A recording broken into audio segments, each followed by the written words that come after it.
नमस्कार. आज दिनांक 7 एप्रिल. जगाच्या आणि भारताच्या पटलावर या दिवशी अनेक घडामोडी घडल्या आहेत आणि त्यांची नोंद इतिहासात घेण्यात आली आहे. चला तर मग त्या जाणून घेऊया या भागात. मी रुपाली गोवंडे आणि तुम्ही बघताय ऋतम मराठी दिनविशेष.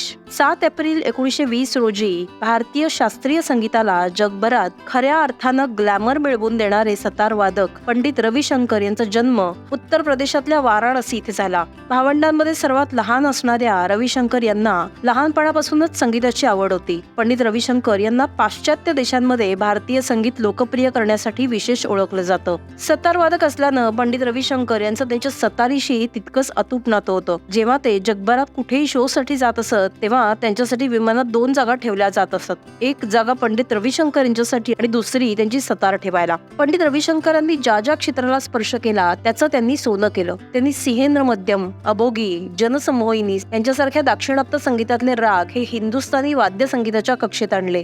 तिलकश्याम, बैरागी भैरव, नटभैरव, चारुकंस, जोगेश्वरी यासारख्या रागांची निर्मिती केली. सत्यजित राय यांच्या पाथेर पांचाली, अपराजितो आणि अपुरा संसार या अजरामर चित्रपटांना रविशंकर यांनी संगीत दिलं, तर काही चित्रपटांसाठी त्यांनी संगीत दिग्दर्शनही केलं. पंडित रविशंकर यांना पाश्चिमात्य देशांमध्ये भारतीय संगीत लोकप्रिय करण्यासाठी भारत आणि परदेशात अनेक पुरस्कार मिळालेले आहेत. त्यामध्ये 3 ग्रॅमी पुरस्कारांचाही समावेश आहे. त्याचबरोबर त्यांच्या कलेसाठी भारत सरकारने त्यांना 1999 मध्ये भारताचा सर्वोच्च नागरी पुरस्कार भारत रत्न देऊन सन्मानित केलं होतं. पंडित रविशंकर यांनी त्यांची मुलगी अनुष्का सोबत 4 नोव्हेंबर 2012 रोजी कॅलिफोर्नियामध्ये शेवटचा परफॉर्मन्स केला. त्यानंतर जवळपास एकाच महिन्यात म्हणजे 11 डिसेंबर 2012 रोजी त्यांचं निधन झालं. प्राचीन काळी दगड घासून अग्नी पेटवला जात असे, पण ही पद्धत मानवांसाठी खूप कठीण होती. माचिसचा अर्थात काडेपेटीचा शोध लागला आणि माणसाची या अवघड कामातून सुटका झाली. 7 एप्रिल 1827 रोजी प्रथमच माचिसच्या पेट्यांची विक्री सुरू झाली.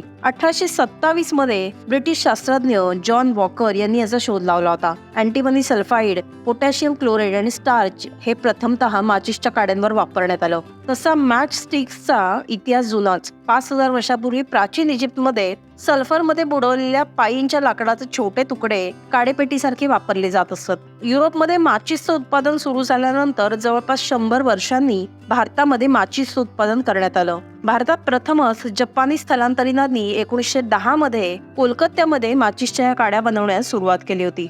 7 एप्रिल 1978 रोजी अमेरिकेचे अध्यक्ष जिमी कार्टर यांनी वादग्रस्त न्यूट्रॉन बॉम्बच्या विकासावर आणि उत्पादनावर बंदी घातली. न्यूट्रॉन बॉम्ब हा असा एक बॉम्ब आहे जो पारंपरिक अणुबॉम्ब प्रमाणे मोठ्या प्रमाणावर मालमत्तेचा नाश करत नाही, पण त्यातून निर्माण होणारे किरणोत्सर्गी विकिरण हे अणुबॉम्बद्वारे पसरलेल्या किरणोत्सर्गापेक्षा अधिक पटीने जास्त असतात.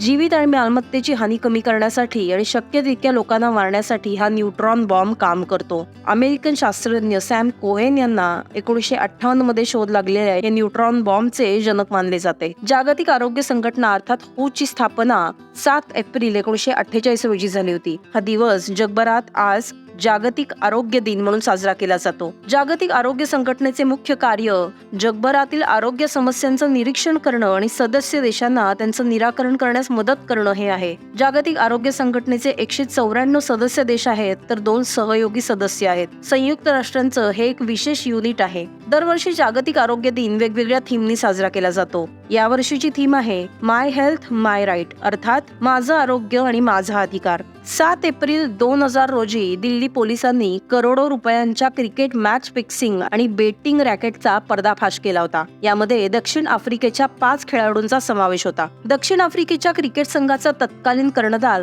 हॅन्सी क्रोनिये याचंही नाव यामध्ये होतं. हॅन्सीने नंतर कबूल केलं की तो मॅच फिक्सिंग मध्ये सहभागी होता. ICCच्या किंग कमिशन समोर तो म्हणाला होता की भारताविरुद्धच्या 3ऱ्या कसोटीत भारताचा विजय निश्चित करण्यासाठी त्याच्या संघानं शेवटच्या दिवशी विकेट गमावल्यास त्याला $30,000 मिळतील असं सांगितलं होतं. याच रॅकेटमध्ये दिल्लीतल्या राजेश कालरा या ऑपरेटरलाही पोलिसांनी अटक केली होती. 1 जून 2002 रोजी दक्षिण आफ्रिकेच्या या माजी कर्णधाराचा हॅन्सी क्रोनियेचा विमान अपघातात रहस्यमयरित्या मृत्यू झाला. त्याचा मृत्यू कसा झाला याचं गूढ मात्र आजतागायत उकललेलं नाही. ओडिसीला जागतिक पातळीवर ओळख मिळवून देणारे गुरु केलुचरण महापात्रा यांचं 7 एप्रिल 2004 रोजी वयाच्या 78व्या वर्षी भुवनेश्वर इथं वृद्धापकाळानं निधन झालं. ओडिसीचे सर्वात मोठे प्रवर्तक म्हणून ओळखले जाणारे केलुचरण यांनी केवळ कलाकारांच्याच पिढ्या तयार केल्या नाहीत, तर नृत्य प्रकाराच्या संहिता आणि शैलीकरणासाठी देखील विशेष मेहनत घेतली. पुरीतल्या रघुराजपूर इथे जन्मलेले केलुचरण हे लहान वयातच नृत्याकडे आकर्षित झाले. आपल्या मुलाची आवड बघून त्यांच्या वडिलांनी केलुचरण यांना वयाच्या 9व्या वर्षीच गुरु मोहन गोस्वामी यांच्याकडे पाठवलं,